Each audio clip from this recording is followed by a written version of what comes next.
ബിസ്മില്ലാഹിർ റഹ്മാനിർ റഹീം.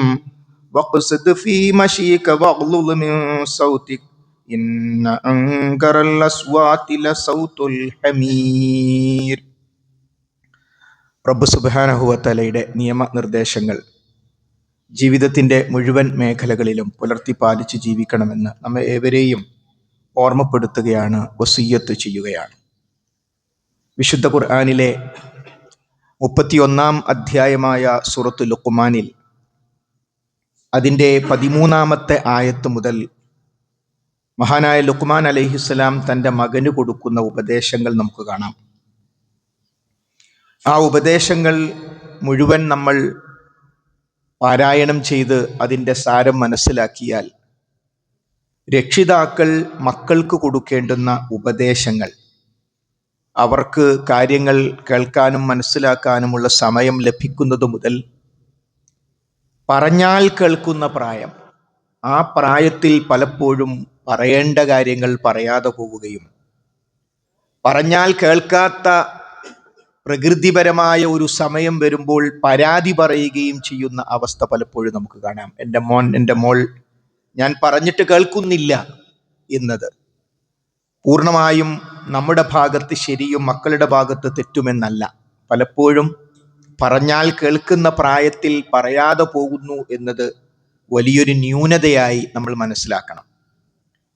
വിശുദ്ധ ഖുർആനിലെ 31 അധ്യായത്തിലെ ഈ ഉപദേശങ്ങൾ 13 മുതൽ തുടങ്ങുമ്പോൾ കഴിഞ്ഞ പല ഖുതുബകളിലായി നാം വിശദീകരിച്ച ആദ്യമായി അള്ളാഹുവിനെ കുറിച്ച്, റബ്ബിനോട് നന്ദികേട് ചെയ്യുന്നതിനെ കുറിച്ച്, റബ്ബ് സുബ്ഹാനഹു വ തആലക്ക് പങ്കു ചേർത്ത് നിത്യനരകം നേടുന്ന ഗൗരവപരമായ വിഷയമാണ് ആദ്യമായി ഉപദേശിക്കുന്നത്. പിന്നീട് തൊട്ടുടനെ മാതാപിതാക്കളുടെ കാര്യം പറയുന്നു.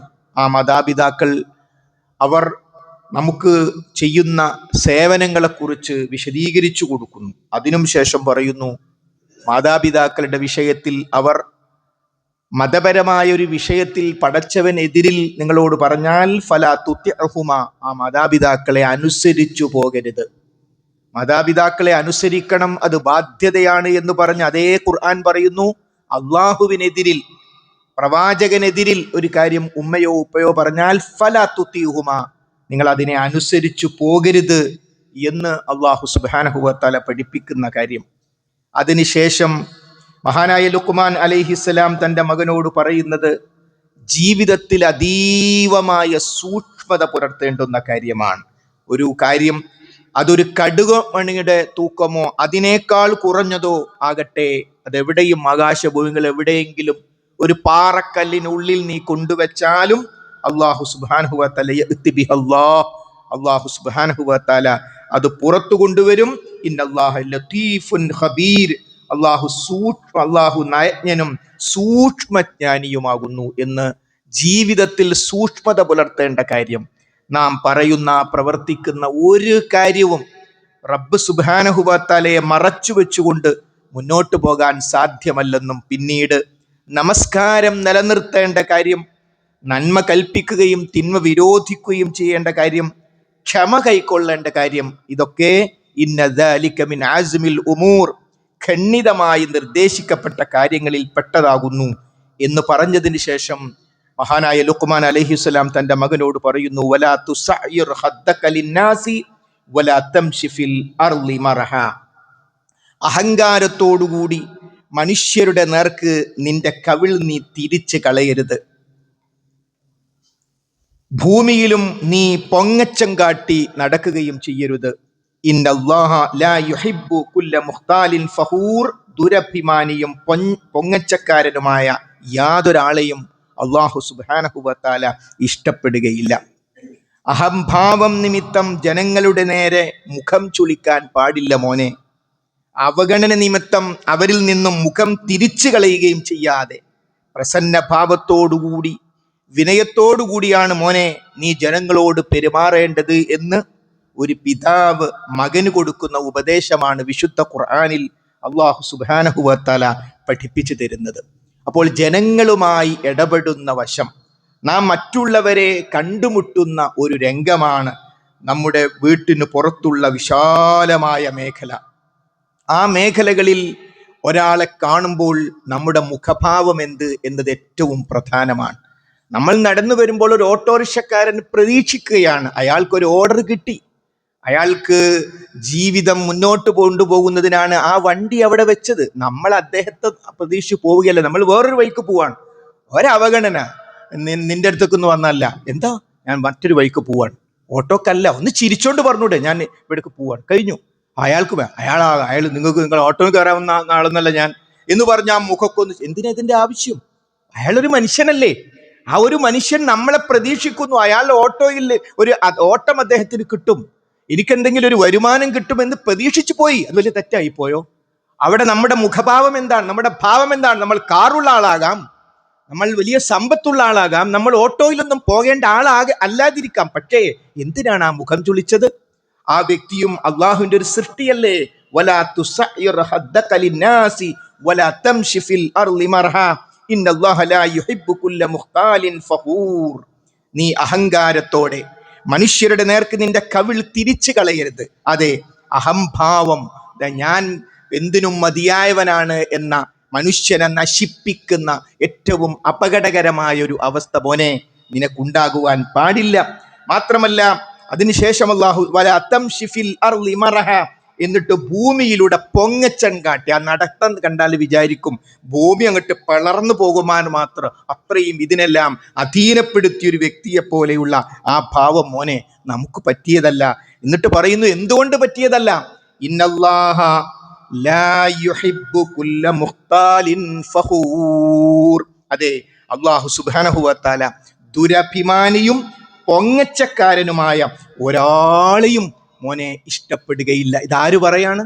ഒരു ഉപ്പ ആരോട് പറയാണ്? മോനോട്. ജനങ്ങളോട് എന്ത് മുഖഭാവം സ്വീകരിക്കണമെന്ന് രക്ഷിതാക്കൾ മക്കൾക്ക് പഠിപ്പിച്ചു കൊടുക്കണം എന്ന ഒരു സന്ദേശം. അവിഷയത്തിൽ പോലും അല്ലാഹു സുബ്ഹാനഹു വ തആല നബി കരീം സല്ലല്ലാഹു അലൈഹി വസല്ലമക്ക് വഹി ഇറക്കിയിട്ടുണ്ട് എന്നത് രണ്ടാമത്തെ പാഠം. അത് ഖിയാമത്ത് നാൾ വരെയുള്ള ജനങ്ങൾ ഈ ആയത്തുകൾ ഓതിയും പഠിച്ചും അവരുടെ ജീവിതം ക്രമപ്പെടുത്തണമെന്ന മറ്റൊരു സന്ദേശം. എന്നിട്ട് അല്ലാഹു സുബ്ഹാനഹു വ തആല പറയുന്നു വഖ്സിദ് ഫീ മശീക വഗ്ളുൽ മിൻ സൗതിക്. നിന്റെ നടത്തത്തിൽ നീ മിതത്വം പാലിക്കണം. വീണ്ടും ഒരാൾ നടക്കുന്ന കാര്യം, തൊട്ടു മുമ്പുള്ള ആയത്തിൽ നടത്തത്തെ കുറിച്ചാ പറഞ്ഞത്. വീണ്ടും അല്ലാഹു പറയുന്നു വഖ്സിദ് ഫീ മശീക, നിന്റെ നടത്തത്തിൽ നീ മിതത്വം പാലിക്കണം.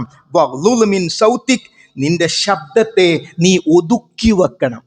ഇങ്ങനെ പളപളാ സംസാരിക്കുന്ന ഒരു രീതി മോനെ ശരിയല്ല. ശബ്ദത്തൊന്ന് ഒതുക്കി വെക്കണം. ഒരു തറവാടിത്തമുള്ള സംസാരമാകണം, ഒതുങ്ങിയ സംസാരമാകണം, വിനയമുള്ള. അദ്ദേഹത്തോട് വർത്തമാനം പറയാൻ പറ്റൂന്ന് വേറുള്ളവർക്ക് തോന്നണം, അദ്ദേഹത്തോട് സംസാരിച്ചാൽ ഒരു തണുപ്പ് കിട്ടുമെന്ന് മറ്റുള്ളവർക്ക് തോന്നണം. ആ രൂപത്തിലാണ് മോനെ നീ സംസാരിക്കേണ്ടത്. എന്നിട്ട് അല്ലാഹു സുബ്ഹാനഹു വ തആല പഠിപ്പിക്കുന്നു ഇന്ന അൻകറൽ അസ്വാതി ലസൗതുൽ ഹമീർ. തീർച്ചയായും ശബ്ദങ്ങളുടെ കൂട്ടത്തിൽ ഏറ്റവും വെറുപ്പുളവാക്കുന്നത് കഴുതയുടെ ശബ്ദമാകുന്നു.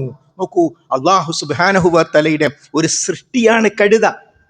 കഴുതക്ക് അതിൻ്റെതായ പ്രകൃതമുണ്ടാകും. എന്താ കഴുതയുടെ പ്രകൃതം എന്ന് പറയുന്നാൽ, ആ കഴുതയുടെ മുമ്പിൽ വന്ന ആളെ ഒന്നും കഴുത ശ്രദ്ധിക്കില്ല.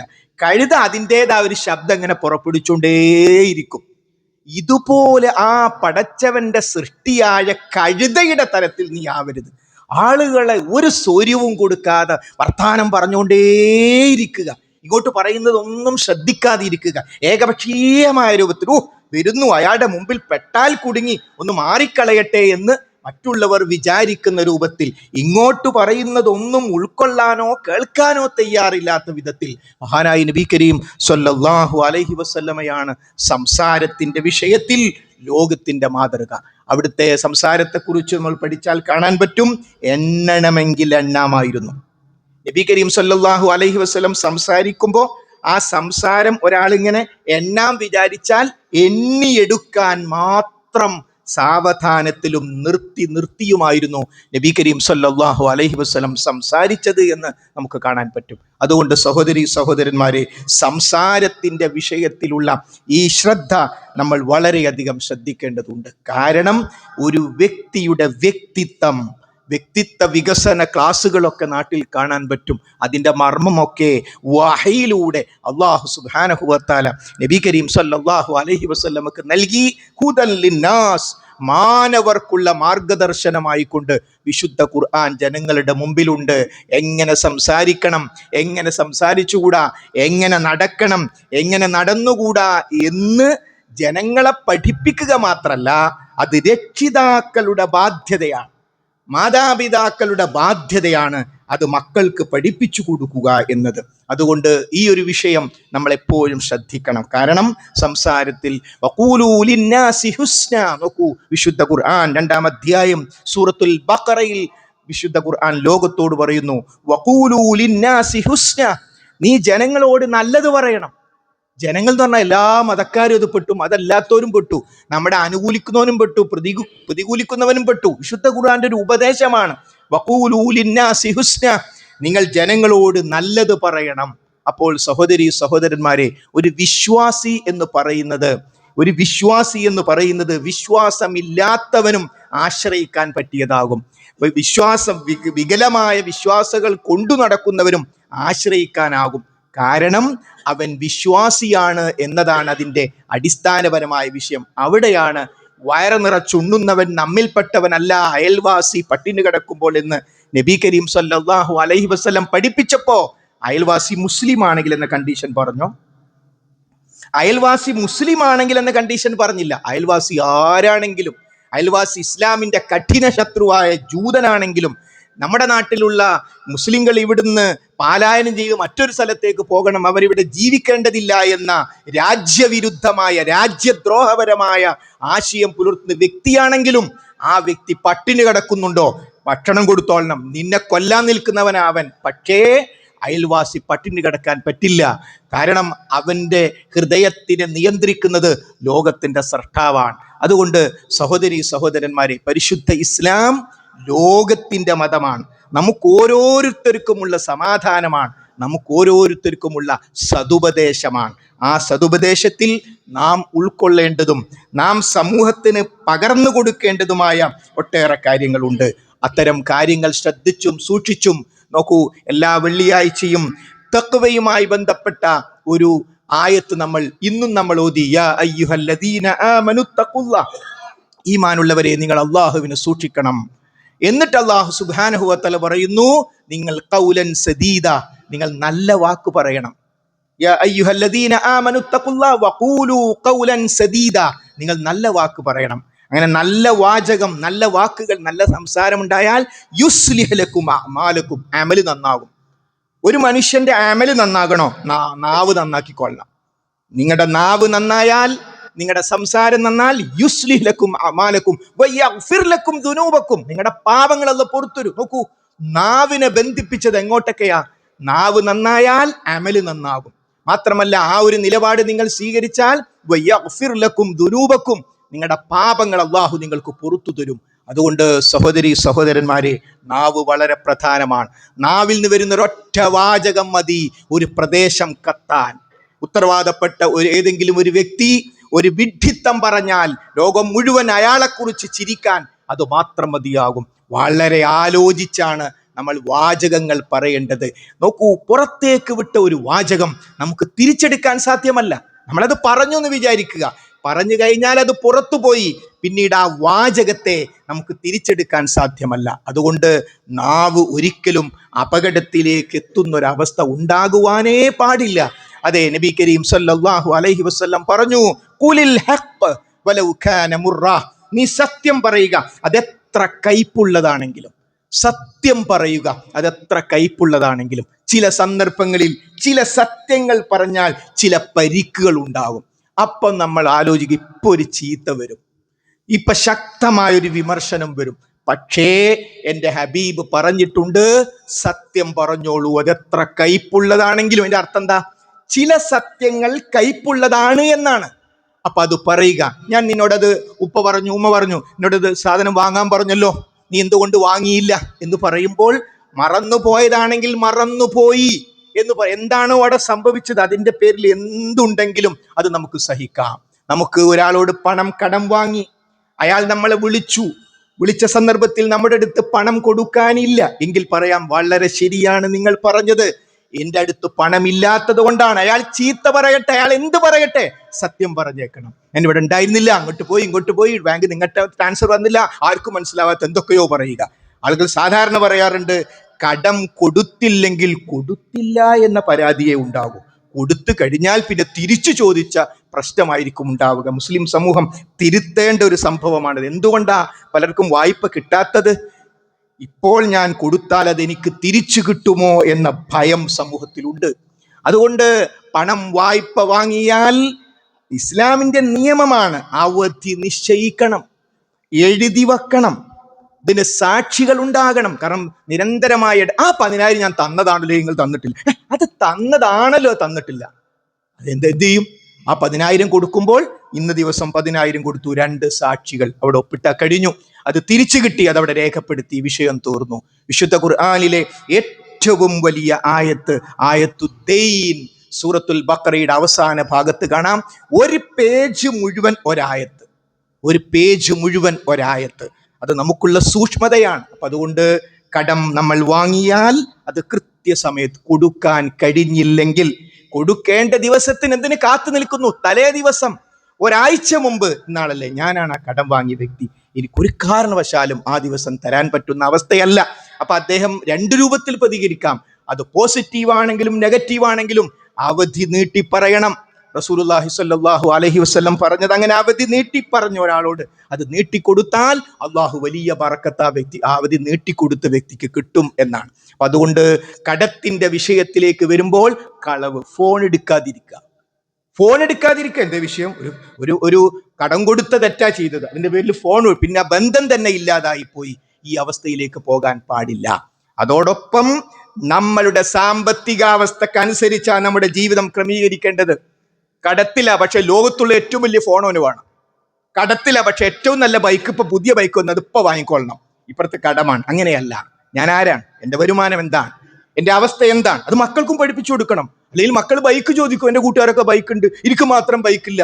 എനിക്കറിയാം, അതൊന്നും എനിക്കറിയണ്ട. അതൊന്നും എനിക്കറിയണ്ട എന്ന് മോൻ പറയാൻ ഒരു കാരണമുണ്ട്. നമ്മുടെ കുടുംബത്തിന്റെ സാമ്പത്തിക അവസ്ഥ പൊന്നുമോന് പറഞ്ഞു കൊടുത്തില്ല. ഇനി ഉപ്പ പറഞ്ഞില്ല, ഉമ്മ പറയണ്ടേ, മോനെ അങ്ങനെ കടത്തിലാ ഉപ്പ ഉള്ളത്, നമ്മളെ വീടൊക്കെ ഉണ്ടാക്കിയിട്ട് 3 ലക്ഷം കടത്തിലാ ഉള്ളത്, വലിയ പ്രയാസത്തിലാ, നമ്മളെ കഴിഞ്ഞതിന് പിന്നെ ഒന്നും ചെയ്യാൻ പറ്റിയിട്ടില്ല. അപ്പോ മക്കൾ പ്രാർത്ഥിക്കും, പടച്ചോനെ ഉപ്പാന്റെ, അത് പറഞ്ഞു കൊടുക്കൂല. മക്കളൊന്നും അറിയണ്ട, മക്കളൊന്നും തെറ്റാണത്, മക്കളെല്ലാം അറിയണം. അറിഞ്ഞാൽ ആ പിഞ്ചു പൈതങ്ങളിൽ നിന്ന് നമുക്ക് വേണ്ടി പ്രാർത്ഥന ഉയരും. അതുകൊണ്ട് സഹോദരന്മാരെ, ഇതെല്ലാം പുറത്തേക്ക് വരുന്നത് നമ്മുടെ നാവിലൂടെയാണ്. ആ നാവിലൂടെ വരുന്ന സംസാരങ്ങൾ ശരിയാക്കാമെന്ന് നമുക്ക് പറയാൻ പറ്റും, പക്ഷെ അത് വളരെ കഠിനമായൊരു പരിശ്രമമാണ്. അതെങ്ങാനും ശരിയായാൽ നമ്മൾ തന്നെ ശരിയായ. അതുകൊണ്ട് നാവിനെ സൂക്ഷിക്കാൻ, നാവിലൂടെ വരുന്ന അപകടങ്ങളെ തടയാൻ നാം ബോധപൂർവം പരിശ്രമിക്കുക. അല്ലാഹു സുബ്ഹാനഹു വ തആല തൗഫീഖ് ചെയ്യുമാറാകട്ടെ.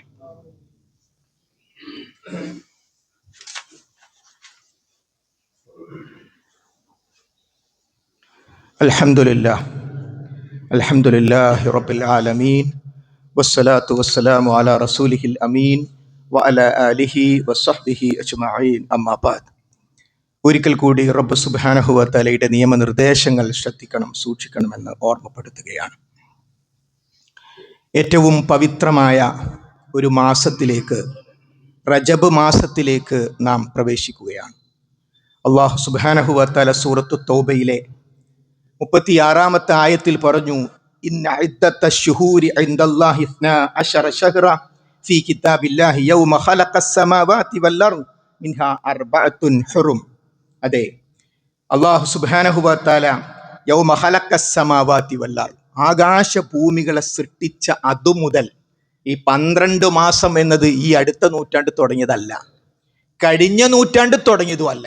എന്നാണോ ആകാശഭൂമികളെ സൃഷ്ടിച്ചത് അന്നു മുതൽ 12 മാസങ്ങളുണ്ട്. അതിൽ 4 പവിത്ര മാസങ്ങളാണ്.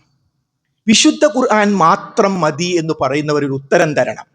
ഹദീസൊന്നും ആവശ്യമില്ല, ഖുർആൻ മാത്രം മതി എന്ന പുരോഗമനമാണ് എന്ന് വിചാരിച്ചു പറയുന്ന അപകടകരമായ വാദം അവർ പറയണം. ഈ 4 മാസം ഏതാണ്? ഫീഹാ 4 ഹുറും എന്ന് ഖുർആൻ പറഞ്ഞു, അതിൽ 4 പവിത്രമാണ്. ഖുർആനിൽ എവിടെ അത് പറയുന്നില്ല. ഇന്നതാണ് ആ 4 മാസം എന്ന് ഖുർആനിലില്ല. അപ്പോൾ ഇത് എവിടെയുണ്ട്? ഈ ആയത്ത് ആരാണോ ഓതി തന്നത് ആ മഹാനായ നബി കരീം സ്വല്ലല്ലാഹു അലൈഹി വസല്ലം പഠിപ്പിച്ചു. തുടർച്ചയായ 3 മാസങ്ങൾ, ദുൽഖഅദ്, ദുൽഹജ്ജ്, മുഹറം, തുടർച്ചയായ 3. പിന്നെ ഒന്നുകൂടിയേ ഉള്ളൂ, അത് റജബാണ്. നമ്മൾ പ്രവേശിക്കാൻ നിൽക്കുന്ന റജബാണ്. അപ്പോൾ ഈ 4 മാസമാണെന്ന് എവിടുന്ന് കിട്ടി? ഖുർആൻ മാത്രം മതി എന്ന് പറയുന്നവർ പറയണം, ഖുർആൻ പറഞ്ഞു 4 മാസം പവിത്രമാണ്. ആ 4 മാസം ഉള്ളത് ഹദീസിലാണ്. അതുകൊണ്ട് ഇസ്ലാം പൂർത്തിയാകണോ വിശുദ്ധ ഖുർആനും വേണം. അതിന്റെ വിശദീകരണമായി വഹയിന്റെ അടിസ്ഥാനത്തിൽ തന്നെ നബി കരീം സല്ലല്ലാഹു അലൈഹി വസല്ലം പഠിപ്പിച്ച ഹദീസും അനിവാര്യമാണ് എന്നർത്ഥം. നോക്കൂ, ഇനി ഈ കാര്യം മഹാനായ നബി കരീം സല്ലല്ലാഹു അലൈഹി വസല്ലം വ്യക്തമാക്കിയത് ബുഖാരി ഹദീസിൽ നമുക്ക് കാണാൻ പറ്റും. ഈ 4 മാസങ്ങൾ ഏതാണ് എന്നത് ബുഖാരി റിപ്പോർട്ട് ചെയ്ത ഹദീസിൽ വ്യക്തമായി നമുക്ക് കാണാൻ പറ്റും. ഇനി ഈ മാസവുമായി ബന്ധപ്പെട്ട് നമ്മൾ പ്രവേശിച്ചിട്ടുള്ള, ഇപ്പോൾ നമ്മൾ ഉൾക്കൊള്ളുന്ന ഈ റജബ് മാസം, ഈ റജബ് മാസവുമായി ബന്ധപ്പെട്ട് ധാരാളം തെറ്റിദ്ധാരണകൾ സമൂഹത്തിലുണ്ട്. ഒന്ന്, ഈ മാസം ആദ്യം അറിയിച്ചവന് പുണ്യമുണ്ട്, അവന് നരകം നിഷിദ്ധമാണ്, ഓരോ ദിവസത്തിനും പ്രത്യേകതയുണ്ട്, ആ മാസത്തിൽ പ്രത്യേകമായ നോമ്പുണ്ട്, തുടങ്ങിയ ധാരാളം തെറ്റിദ്ധാരണകൾ റജബ് മാസം തുടങ്ങുന്ന സമയത്ത് വ്യാപകമായി പ്രചരിക്കും. ആദ്യം അങ്ങോട്ട് അറിയിച്ചാൽ അത് അയാൾക്ക് സ്വർഗം കിട്ടും, നരകരക്ഷ കിട്ടും.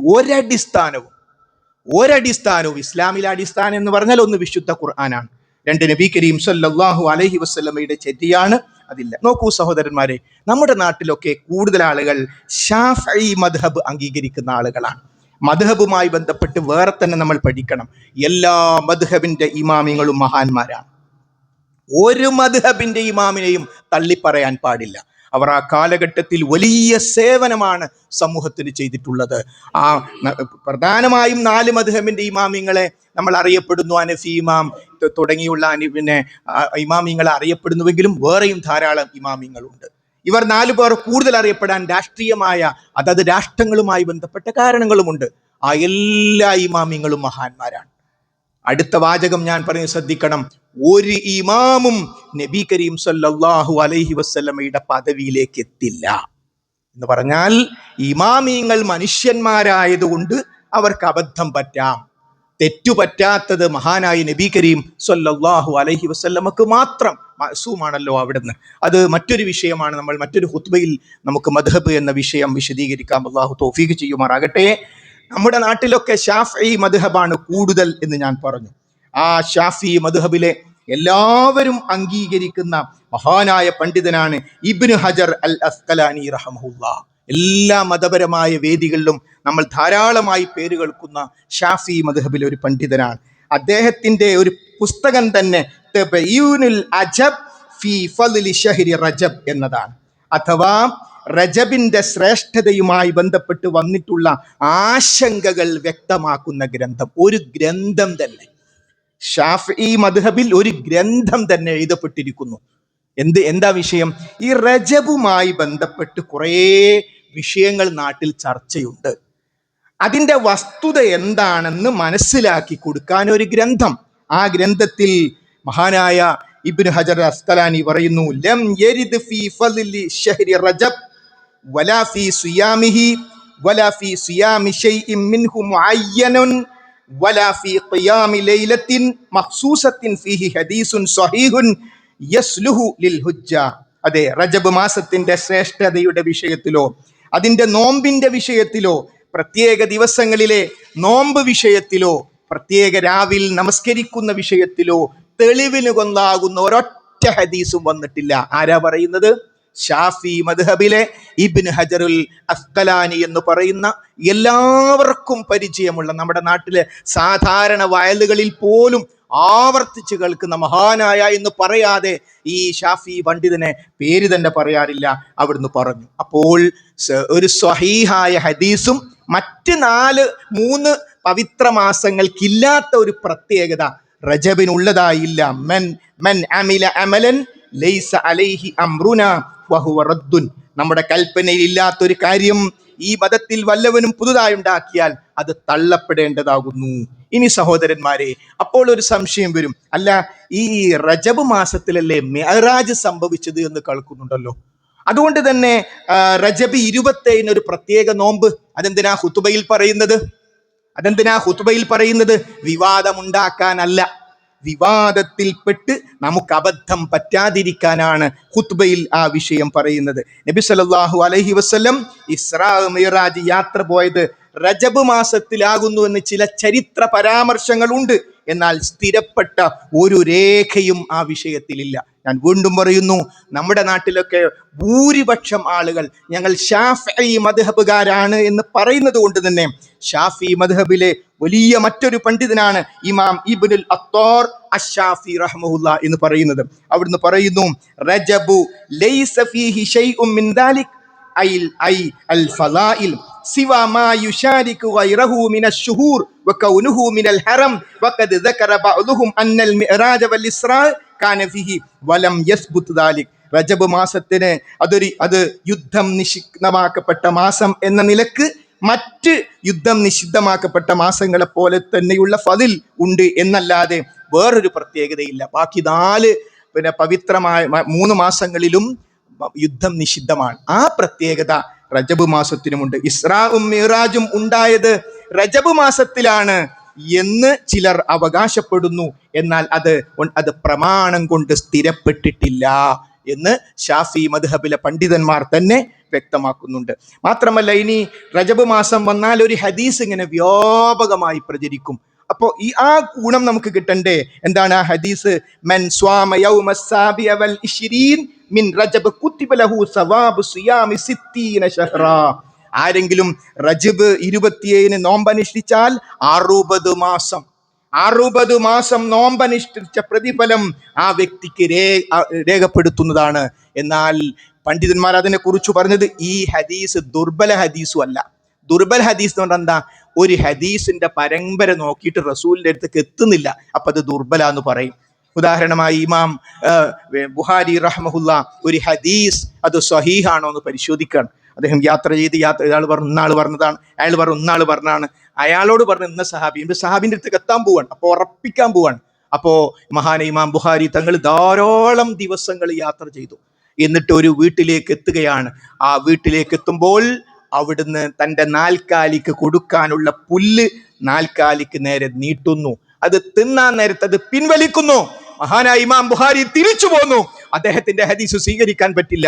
ഒരു നാൽക്കാലിയെ കൊതിപ്പിച്ചിട്ട് അദ്ദേഹത്തിന് ആ നാൽക്കാലിക്ക് ഭക്ഷണം കൊടുക്കാത്തവന്റെ ഹദീസ് സ്വീകാര്യമല്ല. അതാണ് പരമ്പര. എന്നാൽ ഈ ഹദീസ് ഉണ്ടല്ലോ, അഥവാ റജബ് 27 നോമ്പ് നോറ്റാൽ 60 മാസം നോമ്പ് നോറ്റ കൂലി കിട്ടും, അത് മൗദൂ ആണ്, കെട്ടി ഉണ്ടാക്കിയതാണ്. നബി കരീം സല്ലല്ലാഹു അലൈഹി വസല്ലമയുടെ പേരിൽ പിൽക്കാലഘട്ടത്തിൽ റസൂലുള്ളാഹി സ്വല്ലല്ലാഹു അലൈഹി വസല്ലം പറഞ്ഞു എന്ന് കെട്ടിയുണ്ടാക്കിയ ഹദീസാകുന്നു അത്. ഇനി സഹോദരങ്ങളെ, അങ്ങനെ ഒരു ഹദീസ് ഉണ്ടെന്ന് കരുതുക. നബി കരീം സല്ലല്ലാഹു അലൈഹി വസല്ലം മിഅ്റാജ് യാത്ര നടത്തിയത് 51-ാമത്തെ വയസ്സിലാണ്. 51-ാമത്തെ വയസ്സിൽ. അതിനുശേഷം റസൂലുള്ള 13 കൊല്ലത്തോളം ജീവിച്ചിരുന്നു. ഒരൊറ്റ ഹദീസ് മതി, ഒരൊറ്റ റിപ്പോർട്ട് മതി. അവിടുന്ന് റജബ് 27 നോമ്പ് നോറ്റു. പിന്നെ ഒരു തർക്കമില്ല, വിഷയം അവിടെ തീർന്നു. അതോടുകൂടി വിഷയം തീർന്നു. നമുക്ക് പരിചയമുള്ള ഒരു ഉസ്താദിനോട് ചോദിക്ക്, അപ്പൊ നേരത്തെ പറയാം 60 മാസം, അത് മൗദൂ ആണല്ലോ, കെട്ടിയുണ്ടാക്കിയതാണല്ലോ, ബുഖാരിയാണോ മുസ്ലിമാണോ ആരാ പറഞ്ഞത്? ആ വിഷയം അവിടെ തീരും. അപ്പൊ അതുകൊണ്ട് സഹോദരന്മാരെ, നമ്മുടെ വാപ്പകാരന്മാരൊക്കെ പണ്ടേ നമ്മുടെ വാപ്പകാരന്മാരിൽ അവസാനിക്കില്ല. വാപ്പകാരന്മാർ എന്ന് പറഞ്ഞാൽ ഞാനും എൻ്റെ സ്വഹാബത്തും ഇന്ന് ഏതൊരു മാർഗത്തിലാണോ ആ മാർഗം. അതാ പണ്ട് എന്ന് പറഞ്ഞാൽ നമ്മുടെ വാപ്പകാരന്മാർ കുറെ ആൾക്കാരൊക്കെ മുറുക്കാൻ നടത്തിയിരുന്നു, പുകവലിച്ചിരുന്നു. മുമ്പ് കാലത്ത് പള്ളി നോമ്പുൽക്കാരുണ്ടായിരുന്നില്ല, യുവാക്കൾ വയസ്സന്മാരായി. അതൊക്കെ നമുക്ക് മാർഗമാക്കാൻ പറ്റുമോ? വാപ്പകാരന്മാർ ചെയ്തു അല്ല നമ്മളെ തെളിവ്. നമ്മുടെ ഹബീബ് മുഹമ്മദ് മുസ്തഫ നബി കരീം സല്ലല്ലാഹു അലൈഹി വസല്ലം ചെയ്തോ, അവിടുത്തെ സ്വഹാബത്ത് ചെയ്തോ, അതാ നമ്മുടെ മാതൃക. 13 വർഷത്തോളം റസൂലുള്ളാഹി സ്വല്ലല്ലാഹു അലൈഹി വസല്ലം ഇസ്രാ മിഅ്റാജ് കഴിഞ്ഞതിന് ശേഷം ജീവിച്ചിട്ടും അന്നോ. ഞാൻ ഇത് പറയാൻ കാരണം, ഇല്ലാത്ത നോമ്പിന് നിങ്ങൾക്ക് റജബിലത്തെ ഇല്ല, കാര്യം പോയി. ഇത് കഴിഞ്ഞിട്ട് തിങ്കളാഴ്ച നോമ്പുണ്ട്, ആർക്കും ഒരു പ്രശ്നമില്ല. ലോകത്താർക്കും തർക്കമില്ലാത്ത വിഷയം അടുത്ത തിങ്കളാഴ്ച നോമ്പുണ്ട്, ആരും നോക്കൂല പറഞ്ഞാൽ പല ആൾക്കാരും ശ്രദ്ധിക്കൂല. അത് കഴിഞ്ഞ് വ്യാഴാഴ്ച നോമ്പുണ്ട്, ഒരു സംശയമില്ലാത്ത നോമ്പാണ് വ്യാഴാഴ്ചത്തെ നോമ്പ്. അറഫ നോമ്പുണ്ട്, മുഹറം നോമ്പുണ്ട്, അത് 9ഉം 10ഉം ഉണ്ട്. ഇതൊന്നും ശ്രദ്ധിക്കാത്തവരും ഇല്ലാത്ത നോമ്പിന് വൻ പബ്ലിസിറ്റി, ഭയങ്കര ശ്രദ്ധയാ. ഇസ്രാ റജബ് 27 നോമ്പില്ലേ, ഇസ്രാ നോമ്പില്ലേ എന്ന് പറഞ്ഞുകൊണ്ട്. അതുകൊണ്ട് സഹോദരന്മാരെ, ഇത് പറയണ്ടേ സമൂഹത്തോട്? ഇല്ലാത്തൊരു നോമ്പ് സമൂഹത്തിൽ സ്ഥാനം പിടിക്കുമ്പോ ഇങ്ങനൊരു നോമ്പ് സ്ഥാനം പിടിച്ചിട്ടുണ്ടേ എന്ന് സമൂഹത്തോട് പറയണ്ടേ? നമ്മുടെ മനസ്സിൽ വരുന്ന ഉത്തരം അതെ, തീർച്ചയായും പറയണം. കാരണം ഇന്നതാണ് ഇസ്ലാം എന്ന് പഠിപ്പിക്കാൻ ഒരു പ്രവാചകൻ ഇനി വരില്ല. അപ്പോൾ പിന്നെ അത് മനസ്സിലാക്കിയവരുടെ ബാധ്യതയാണ്. ഇന്നതാണ് ശരി, ഇന്നതാണ് തെറ്റ്. അതുകൊണ്ട് സഹോദരന്മാരെ, റമളാൻ മാസം വരാൻ പോവുകയാണ്. ആ മാസത്തിലേക്ക് പ്രവേശിക്കാനും ഇബാദത്തുകൾ എടുക്കാനും അള്ളാഹു നമുക്ക് തൗഫീഖ് ചെയ്യുമാറാകട്ടെ. ആ റമളാനിലേക്ക് പോകും മുമ്പ് നമുക്ക് വരാൻ പോകുന്നു ഷാബാൻ മാസം. ഷാബാന്റെ മുമ്പ് നമ്മൾ റജബിൽ, ഇങ്ങനെ ആ മാസങ്ങളിലൊക്കെ നമ്മൾ ഉണ്ടാകുമ്പോൾ ഈ റജബ് മാസത്തിലും വരാനിരിക്കുന്ന ഷാബാനിലും ഒക്കെ നമ്മൾ ശ്രദ്ധിക്കേണ്ട കാര്യം, നബി കരീം സല്ലല്ലാഹു അലൈഹി വസല്ലം ഏറ്റവും കൂടുതൽ സുന്നത്ത് നോമ്പ് നോറ്റത് ഷാബാൻ മാസത്തിലായിരുന്നു. റമളാനിലേക്ക് പ്രവേശിക്കാനിരിക്കുന്ന ആ മാസത്തിൽ നമ്മൾ ധാരാളമായി സുന്നത്ത് നോമ്പ്. നമ്മുടെ വീട്ടിലൊരു ചർച്ച, ഭക്ഷണം കഴിക്കുമ്പോൾ അല്ലെങ്കിൽ നമ്മൾ സ്വസ്ഥമായിരിക്കുമ്പോൾ നമുക്ക് എല്ലാ തിങ്കളാഴ്ചയും നോമ്പെടുത്താലോ? ഒരു ചർച്ച, അള്ളാഹു തൗഫീഖ് ചെയ്യുമാറാകട്ടെ. അല്ലെങ്കിൽ എല്ലാ വ്യാഴാഴ്ചയും നോമ്പെടുത്താലോ? ഇതൊരു ചർച്ച നടക്കണം. സുന്നത്ത് നോമ്പ് നോൽക്കണം എന്നാ അപ്പൊ ഖുത്ബ പറയാനുള്ളത്, ഒഴിവാക്കണം എന്നല്ല. സംശയമുള്ള ഒഴിവാക്കിയാൽ നിനക്ക് സംശയമുള്ളതിനെ ഒഴിവാക്കുക, സംശയമില്ലാത്തതിലേക്ക് നീങ്ങുക. സംശയമില്ലാത്തത്, ഒരു സംശയമില്ലാത്ത നോമ്പാണ് തിങ്കളാഴ്ച നോമ്പ്. ഒരു സംശയമില്ലാത്ത നോമ്പാണ് വ്യാഴാഴ്ച നോമ്പ്. ഒരു സംശയമില്ലാത്ത സുന്നത്ത് നോമ്പാണ്. എല്ലാ മാസവും 13, 14, 15 സുന്നത്ത് നോമ്പുണ്ട്. അതേപോലെ ദാവൂദ് അലൈഹിസ്സലാം ഒരു ദിവസം നോമ്പ് നോൽക്കും, അടുത്ത ദിവസം നോൽക്കൂല. അങ്ങനെ അവിടുത്തെ നോമ്പിന്റെ രീതി അതായിരുന്നു. അതുകൊണ്ട് സഹോദരന്മാരെ, നമുക്ക് പറയാനുള്ളത്, ആ പള്ളിയിൽ നിന്ന് ഇപ്പോ നാളത്തെ നോമ്പില്ല എന്നാ പറഞ്ഞത്, അത് മാത്രം നിർത്തരുത്. ആ പള്ളിയിൽ നിന്ന് പറഞ്ഞത് സുന്നത്ത് നോമ്പ് വർദ്ധിപ്പിക്കണമെന്നാണ്. തിങ്കളാഴ്ച നോൽക്കണം, വ്യാഴാഴ്ച നോൽക്കണം, എല്ലാ മാസവും 13, 14, 15 നോൽക്കണം. അതോടൊപ്പം സഹോദരന്മാരെ, ആരെങ്കിലും കഴിഞ്ഞ റമളാനിലെ നോമ്പ് ബാക്കിയുണ്ടെങ്കിൽ അതിർത്തിയിലേക്ക് വെക്കണ്ട, ഇപ്പൊ തന്നെ നോറ്റ് വീട്ടിയേക്കുക. എന്തിനാ നമ്മൾ അതിർത്തിയിലേക്ക് കൊണ്ടുപോകുന്നത്? അതുകൊണ്ട് അത്തരം കാര്യങ്ങളൊക്കെ, ചില ആൾക്കാരുടെ സ്വഭാവം, വണ്ടി വരാൻ നേരത്തെ മുപ്പൊരു കുളിക്കാൻ പോവുള്ളൂ, എന്നിട്ടൊരു ആവശ്യമില്ലാത്തൊരു ധൃതി. ബസ് പോയി. എന്തിനാണ് ബസ് പോയത്? എത്ര നേരം ഫോൺ നോക്കി ഇരുന്നിരുന്നു? ഒരു ഒരുക്കം വേണം ജീവിതത്തിന്റെ എല്ലാ കാര്യത്തിലും, ഒരു ഒരുക്കം വേണം. എൻ്റെ ശബ്ദം ശ്രവിക്കുന്നവര് വിദ്യാർത്ഥികളുണ്ട്. വിദ്യാർത്ഥികളുടെ ഏറ്റവും വലിയ ബാധ്യത പഠിക്കുക എന്നതാണ്. ആ പഠനം അമാനത്താണ്. ആ പഠനത്തിനും വേണം ഒരു രൂപം. ഞാൻ എപ്പോൾ വായിക്കും, എപ്പോഴാണ് എൻ്റെ വായനയുടെ സമയം, നമ്മൾ തീരുമാനിക്കണം. അത് നോട്ട് ചെയ്യണം, വീണ്ടും നോക്കണം. കാരണം എന്നിട്ട് പഠിച്ചോണ്ട് ബറക്കത്തിന് വേണ്ടി പ്രാർത്ഥിക്കണം. പടച്ചോനെ, ഈ പഠനത്തിൽ എനിക്ക് നീ ബറക്കത്ത് തരണമേ എന്ന്. ഏതൊരു കാര്യത്തിൽ ഇടപെടുമ്പോൾ ഇന്നല്ലാഹ യുഹിബ്ബു ഇദാ അമില അഹദുക്കും അമലൻ അൻ യുത്ഖിനഹു. മഹാനായ നബി കരീം സല്ലല്ലാഹു അലൈഹി വസല്ലം പഠിപ്പിക്കുന്നു, ഈ ശബ്ദം കേൾക്കുന്ന എല്ലാവർക്കും ബാധകമാണ്. ഇന്നല്ലാഹ യുഹിബ്ബു, അല്ലാഹു സുബ്ഹാനഹു വ തആല ഇഷ്ടപ്പെടുന്നു. അൽഹംദുലില്ലാഹ്. വേറെന്തെങ്കിലും വേണം നമുക്ക്? പടച്ചോന്റെ ഇഷ്ടം നമുക്ക് കിട്ടിയാൽ ലോകത്ത് ആര് അവഗണിച്ചിട്ടും കാര്യമില്ല, ആര് തള്ളിപ്പറഞ്ഞിട്ടും, ആര് ചവിട്ടി തേച്ചിട്ടും കാര്യമില്ല. സഹോദരങ്ങളെ, പടച്ചോൻ നമ്മളെ ഇഷ്ടപ്പെട്ടാൽ, ഇന്നല്ലാഹ യുഹിബ്ബു, ആരെയാ ഇഷ്ടപ്പെടുന്നത്? ഇദാ അമില അഹദുക്കും അമലൻ, ഒരാൾ ഒരു പ്രവൃത്തി ചെയ്യുകയാണെങ്കിൽ, റസൂൽ പറയാൻ, ഒരു പ്രവൃത്തി ചെയ്യുകയാണെങ്കിൽ അൻ യുത്ഖിനഹു, അത് ഭംഗിയായി പൂർത്തിയാക്കി ചെയ്യും. ഇപ്പൊ ഒരു കുട്ടി ഒരു കോഴ്സിന് ചേർന്നു, അതെങ്ങനെയാ ചെയ്യുക? എങ്ങനെയെങ്കിലും വാരി കോരിയല്ല, മറിച്ച് ഞാനൊരു കോഴ്സിന് ചേർന്നിരിക്കുന്നു, കുറച്ചൊരു പ്രശ്നമുണ്ട് എനിക്ക്, അതുകൊണ്ട് എൻ്റെ പഠനം ഒന്ന് ശരിയാക്കണം, അതുകൊണ്ട് ഞാൻ രാവിലെ 4 മണിക്ക് എഴുന്നേൽക്കും, വായിക്കും, അല്ലെങ്കിൽ വൈകുന്നേരം ഇന്ന സമയം ഞാൻ വായിക്കും, അത് നോട്ട് ചെയ്യും. അങ്ങനെ പഠനമാകുന്ന കാര്യത്തെ ഭംഗിയായി പൂർത്തിയായി ചെയ്യുക. നമ്മളെ മറ്റൊരു വർക്കിൽ, നമ്മളെ വീട്ടിലൊരു വിവാഹം വരാൻ പോകുന്നു, ആ വിവാഹം നമുക്ക് പല രൂപത്തിൽ ചെയ്യാം. കാട്ടിക്കൂട്ടിയാൽ സംഭവിക്കുക എന്താ അറിയോ? കുറെ ആൾക്കാർ കല്യാണത്തിന് ഇങ്ങനെ നിൽക്കുന്നുണ്ടാവും, നിൽക്കാൻ വിധിക്കപ്പെട്ടവർ, കസേരല്ല, ആൾക്കാരൊക്കെ ക്ഷണിച്ചിട്ടുണ്ട്, അതിനനുസരിച്ച് കസേര ഏൽപ്പിച്ചിട്ടില്ല. അപ്പോൾ ആൾക്കാരൊന്നായിട്ട് നിൽക്കുന്ന കല്യാണം, നാട്ടിൽ കാണാൻ പറ്റും, നിൽക്കുന്ന കല്യാണം. അതേപോലെ തന്നെ കസേരൻ്റെ അടുത്ത് പോയിട്ട് ആൾക്കാർ ഇങ്ങനെ ക്യൂ നിൽക്കുന്ന കാര്യം, ഇയാളിട്ടുണ്ട് എനിക്ക് ഇരിക്കാൻ. നോക്കൂ, നമ്മളെ അതിഥികളായി നിൽക്കുന്നത് യുദ്ധക്കിനഹു ആയില്ല. വിവാഹം എന്ന പ്രവർത്തനം ഏറ്റെടുത്തു, അതിൽ ഒരു തരത്തിലുള്ള ക്രമീകരണവുമില്ല. എത്ര ആൾ വരും, അവർക്ക് എത്ര കസേര വേണ്ടി വരും, അവർക്ക് എങ്ങനെ വെള്ളം കൊടുക്കും, അവർ നമ്മളെ അതിഥികളല്ലേ. ഏതൊരു കാര്യത്തിൽ നമ്മൾ നമസ്കരിക്കാൻ നിൽക്കുന്നു, യുദ്ധത്തിനഹു, അത് ഭംഗിയായി പൂർത്തിയായി ചെയ്യൂ. ഞാൻ ഇപ്പോൾ നമസ്കരിക്കുക, ഇപ്പൊ വേറൊന്നും ആലോചിക്കേണ്ട കാര്യമല്ല, ഞാൻ ഇപ്പൊ ഹുത്തുബയില, ഇവിടെ ഫോൺ നോക്കേണ്ട സമയമല്ല, ഇത് ഫോൺ നോക്കേണ്ട സമയമല്ല. ഇത് നമ്മുടെ മെസ്സേജുകൾക്ക് മറുപടി എടുക്കേണ്ട സമയമല്ല, ഇത് വോയിസ് കേൾക്കേണ്ട സമയമല്ല, ഇത് ഹുത്തുബയാകുന്ന വോയിസ് കേൾക്കേണ്ട സമയമായി ഇസ്ലാം നിശ്ചയിച്ചതാ. വേറെ പല പള്ളികളിലും ആൾക്കാർക്കൊന്നും മനസ്സിലാകുന്നില്ല. പിന്നെ മൊബൈൽ നോക്കുന്ന പരിപാടി എല്ലാവരും അങ്ങോട്ടും ഇങ്ങോട്ടും ചിരിക്കുക, ഈ മൊബൈലിൽ വന്ന് നോക്കിയിട്ട്. അള്ളാഹു കാത്തു രക്ഷിക്കുമാറാകട്ടെ. അതുകൊണ്ട് സഹോദരി സഹോദരന്മാരെ, നമ്മൾ ഏതൊരു കാര്യത്തിൽ ഏർപ്പെടുകയാണെങ്കിലും അത് ഭംഗിയായി പൂർത്തിയായി ചെയ്യാൻ. നമുക്കൊരു കുട്ടി ജനിച്ചു, അപ്പൊ നമ്മൾ ആലോചിക്കണം, പടച്ചോനെ എന്തൊക്കെയാ ഞാൻ ഇവിടെ ചെയ്യേണ്ടത്? അപ്പൊ കൃത്യമായിട്ട് ഹദീസുകൾ കിട്ടും. അതുപോലെ ആ കാര്യം ചെയ്യുക. അത് കഴിഞ്ഞിട്ട് പിന്നെ തിരിച്ചെടുക്കാൻ സാധ്യമല്ല. അതുകൊണ്ട് നമ്മുടെ ജീവിതത്തിലെ എല്ലാ പ്രവർത്തനങ്ങളും ഏറ്റവും ഭംഗിയായി പൂർത്തിയായി ചെയ്യുവാനും റബ്ബ് സുബ്ഹാനഹു വ തആലയുടെ ഇഷ്ടവും തൃപ്തി നേടിയെടുക്കാനും അള്ളാഹു നമുക്ക് തൗഫീക്ക് ചെയ്യുമാറാകട്ടെ. വന്നുപോയ തെറ്റുകളും കുറ്റങ്ങളും നമുക്ക് അള്ളാഹു വിട്ടുപുറത്ത് മാപ്പാക്കി തരുമാറാകട്ടെ. കഴിഞ്ഞ ആഴ്ചയിൽ നമ്മളോടൊപ്പം ഈ ജുമയ്ക്ക് സദസ്സിലിരുന്ന വ്യക്തി ഒരു അപകടം പറ്റി ഇപ്പോൾ ആശുപത്രിയിലാണ്. അള്ളാഹു സുബ്ഹാനഹു വ തആല പൂർണ്ണ ശിഫ നൽകി അദ്ദേഹത്തെ അനുഗ്രഹിക്കുമാറാകട്ടെ. വന്നുപോയ തെറ്റ്